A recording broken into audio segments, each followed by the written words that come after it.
Hello, hello, hello. Hey, welcome back to Ancient Society. See, it is another week and another episode with us. Welcome back to, again, another episode. I think we're on like week 6 now. I don't know. I kind of stopped counting, to be honest. That's fair. I do the editing. I have to keep track somehow. Exactly. Philip's like, I just come and drink wine and gossip. I mean, that's my part in all of this. But like, episode 6, oh my God. I'm actually so proud of us. Past a month. We've really been into it. We've been doing 2 episodes or so at a time when we record. So I think we've seen each other more in this past month than the past year. Kind of sad, to be honest. We have to hang out more.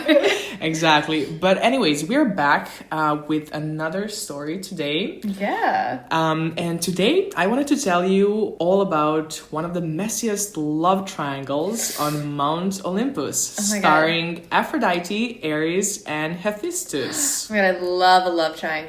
Look, I know it feels like I've been focusing on couples and love stories so far, but trust me, this one is a lot more different than the Hades and Persephone one. Wait, are we starting to have our niches? Are you the love and I'm the war? I think so. You're like war stories, you know, something that you can actually learn from it. And I'm like, well, here's a couple.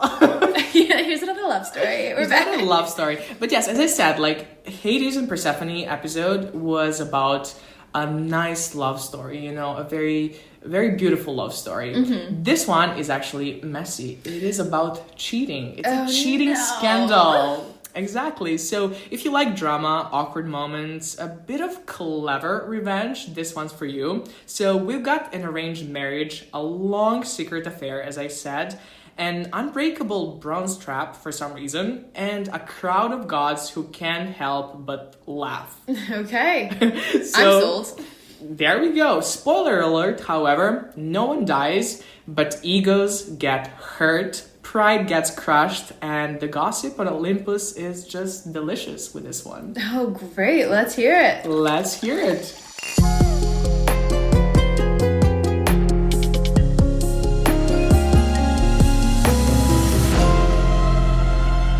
So let's start with the cast of this story. So first up, we have Aphrodite. And I feel like everyone knows about Aphrodite. I love Aphrodite. You know, everyone loves her. Although there are some people who are not really fond of her because of all the things that she does when she's bored. Yeah. But in this story, she is not portrayed in the most flattering way. You'll see why. But anyways, let's first talk, give a quick introduction about Aphrodite. Yes. She is beautiful. She's beautiful, of course. That's the first thing. She's so hot. She is hot. She's beautiful. She is, that face card never declines. Oh my gosh. She is the goddess of love and beauty. Everything about her turns heads. When she walks into the room, people notice. I love it. She loves attention and she follows desire. However, rules and promises, not really her thing. I mean, yeah, she's so hot. Exactly.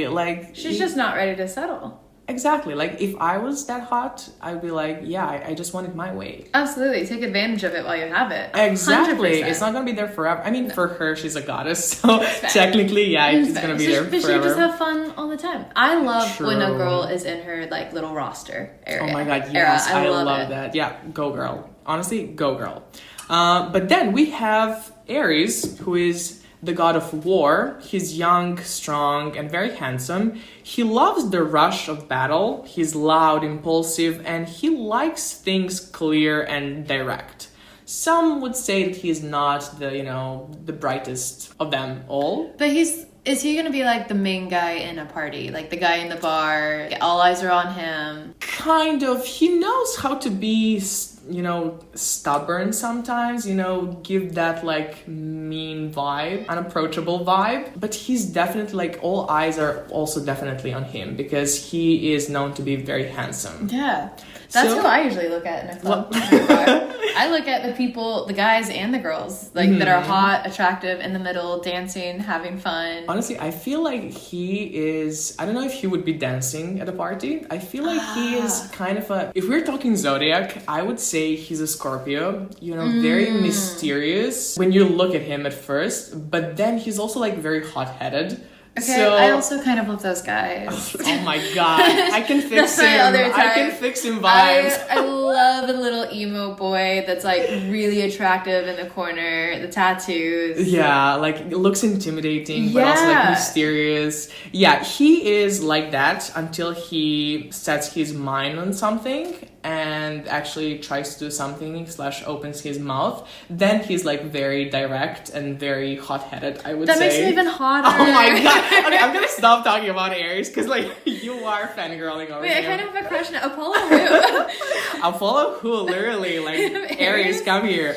Anyways, most importantly, he's in love with Aphrodite, like totally in love with her.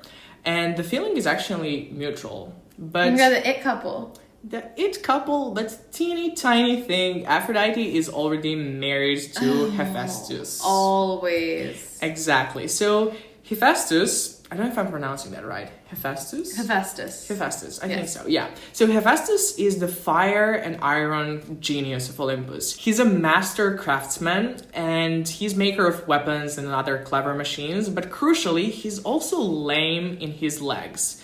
This is due to literally being thrown from Olympus by his mother Hera and getting injured in the fall. And now you might be wondering, why would his own mother do something like that? And it was literally because he was born ugly. I guess that's just crime on Olympus. Hera. So when you say lame, is he like paralyzed waist down? Yes, he's disabled waist down, so his legs are not working. Gotcha. And so even before anything, his mom just saw him as like, you're ugly. Yeah, exactly. Like as soon as he was born, Hera was like, no, this is not my child. You are too ugly. I'm going to throw you from Olympus. Okay. So that happens. Hera. Literally, come on, Hera. So like that happens. He gets disabled from the fall, but he somehow manages to go back to Olympus. He never actually earns respect from all the gods, but they respect him for his craftsman abilities, I would say. But as a god, he is not really respected. Gotcha. So, obviously, the question is, how did this guy end up marrying the goddess of beauty? Yeah, we win a bet. Exactly. So bribe? It's kind of the bribe. So basically, apparently, Hephaestus had wanted her for a long time. Mostly as an eye candy, because he was kind of insecure, to be honest, because he was not loved by really his feels family. like someone who like wants a trophy wife, exactly, wants something to brag about. Exactly, he doesn't have anything to brag about. Even though like he's a master craftsman, he's respected in that way. He still wanted something more to brag about, and that was Aphrodite. So as I said, Hephaestus had wanted her for a long time, but she wasn't interested. But then again, he wasn't the only one who wanted Aphrodite. Literally everyone wanted Aphrodite. And eventually, that's like a whole fight or battle almost. That is a whole battle, exactly. Since Zeus was the superior, king of gods, everyone would go to Zeus to ask for Aphrodite's hand in marriage. And eventually Zeus got tired of everyone constantly asking for her hand, so he decided to just accept Hephaestus' offer to quite literally buy Aphrodite in marriage. Ew. So once again, Zeus being the root of all problems, as we've learned in previous episodes. This is just going to turn into a Zeus hate podcast. I mean, isn't every, Greek podcast, Greek stars podcast, fair Zeus hate train? I would say so, but we don't like the guy, as you may have noticed. To round up this cast, with two other gods who make the story interesting. It's Helios, the sun god of, the all-seeing sky snitch, as we've established in previous episodes. And then we have Poseidon, who for some reason is in every episode. Literally. Why? Because if we're talking Helios, I think it's because it just gives the stories that point where the drama starts, because there's a thing that nobody can find out about, and obviously Helios, as the god of sun, literally he sees everything, so he's always the part of the story where the drama begins, as I said, because he's the one to see the thing and then tells it to everyone. Tattletale. Exactly. Just has to be included. Exactly, but he's always, in every story, he's there for a couple of minutes just to, steer the pot, then he's gone. which is so funny. That. He's like the perfect reality TV star, the perfect person to bring into a cast. Exactly, you know, the mastermind of the cast. Yeah. So then we also have Poseidon, who for some reason acts as a peacemaker in this whole story, even though it has nothing to do with him. But we'll get to that point. Since when is Poseidon a peacemaker? I have no idea. He just loves choosing sides, I guess. And in this story, he chose the side of, you know, peacemaker. This is getting into like season 5 or 6 of a show where like people that you don't expect to date start dating. People are trying to turn around and be a peacemaker. Exactly. We're seeing like some patterns with Zeus, for example, and Helios, but also some patterns are changing. For example, with the Poseidon. Yeah. You know, peacemaker. We'll see. So that's our group. Now let's move to the messy part. So Aphrodite and Ares had a long secret affair. It wasn't just a one-night stand. They regularly met in private corners of Olympus, sometimes in little places, sometimes away from prying eyes, and they even had children together. So this was more than a fling. It actually left real traces in the family tree of, you know, the gods. So most of the gods didn't really clock it right away. They were, I guess, busy with their own lives and troubles, but the one who did notice was the sun god, Helios. So one morning, as he was doing his regular bit, you know, just flying all over over the sky, he looked down and saw Aphrodite and Ares together in Hephaestus's bed. So in his bed? Exactly. Okay. Right there. Aphrodite, that's just disrespectful. I know, right there in the very place he used for his marriage nights with Aphrodite. Which is not the best. So imagine that. Helios looks down, does a double take, and thinks, oh my god, T. I need to tell this to somebody. Oh my god. I want to do a podcast with Helios. Honestly, yes. Like, like, imagine all the gossip that he has. Just like, oh my god, I see this. I see it in the bed. I need to talk about it. He was like, I literally cannot shut up. Like, I need to talk about it. I can't sit on this information. Exactly. So he goes straight to Hephaestus and tells him, and Hephaestus, you know, is in his usual state. He has a hammer in his hand. He's working. He hears the news and he doesn't throw a fit. He feels something quieter, deeper. It's shame. He's hurt. And it's a cold kind of anger, I would say. It isn't the type of rage you might expect. It's kind of steady but terrible pain inside. You know, he doesn't let anything show on his face. Yeah. So, Hephaestus could have charged in and smashed Ares, to be honest. And he also could have yelled or picked a fight. But he does something different. He uses what he knows best. So that's his skill with metal. At the end of the day, he is a master craftsman. So he makes a net, and not just any type of net. This one is forged from fine bronze, nearly invisible and unbreakable. Then he sets this bronze trap over his marriage bed. You know, the one that Ares and Aphrodite were using. So his own bed is crazy. It is kind of, you know, pettiness is really there. Yeah. But I kind of understand. Like, he got cheated on. 100%. So he tells everyone that he's going away for a little, you know, work trip to a nearby island. But he doesn't go far. He actually hides nearby and waits. And this is the moment to think. Hephaestus isn't trying to fight. He's trying to teach them a lesson in a way they'll never forget. Because at the end of the day, he kind of wanted Aphrodite as an eye candy, as a trophy wife. So I don't think he was ever in love with Aphrodite. Yeah. So I think his ego was hurt. 100%. And not really, you know, oh my god, my life is falling apart because love of my life cheated on me. Yeah. Because it wasn't love of his life. Yeah, but more of like a teacher lesson of going to ruin it for you guys. Exactly. Like going to destroy you. Exactly. You hurt my ego. Now, like a respect thing. Exactly. Now I'm going to show the whole world what you're doing. Ugh. So Ares hears that Hephestus is away and rushes over to Aphrodite's place. She lets him in. He couldn't even wait. He couldn't wait a second. He's like, when's the Uber? Our guy is actually very horny. let me be honest. So Aphrodite lets him in. The two of them fall into the bed like they always do. Then snap. The net raises and traps them both. They rush and they shout, but the bronze holds. It pulls them tight, and this private moment becomes horrible and public in seconds. Oh, so no. Hephaestus opens the door. He doesn't burst in with a sword or anything. He lets the net do the work and calls for witnesses. So he literally calls all the gods to witness and announce Aphrodite's and Ares' shame. Oh. It's like bringing out the full shame bell. Like, Exactly. shame. You know, I don't know if you've seen Game of Thrones, but you know when Cersei is like walking down that path and it's like shame. But it's kind of that. A whole parade of the gods. Literally. So now picture the scene. The male gods file in and looking to see, you know, what all the noise is about. But the goddesses are kind of keeping their distance. You know, it's like modesty and dignity. You know, they don't want to get like too closely involved with the whole thing.